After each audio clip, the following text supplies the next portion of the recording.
Lives are being lost. So we all have to put head together to be able to do what is necessary, what is needful. What is important now is how to bring succor to our brothers and sisters who were affected. That is of our immediate concern now. Then the other agencies will take care of their responsibilities and come up with a position. So you can only give advice when you have already known the cause. So giving advice now will be premature. The advice will not be hidden from you. It will be in all the national medias, and you will also see name and bringing it out. The state government has commiserated with the families of those who lost their persons and loved ones. And the others that are injured have been taken care of in the hospital. We have about 3 vehicles as could be seen.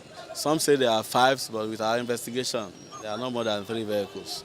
We learned too that people were scooping fuel, but maybe because of poverty. The state government is taking care of that. When our men got there, we turned out Gbagi, which is the nearest station to the place.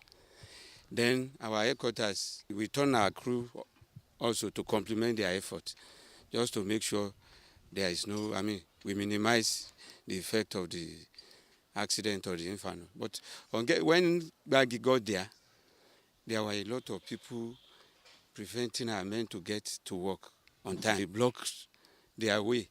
And before they maneuver to get to the scene of the accident, few moments after that, the inferno started. People are so hostile, they start stoning our people for no just reason. It has been like that, and it's not the best.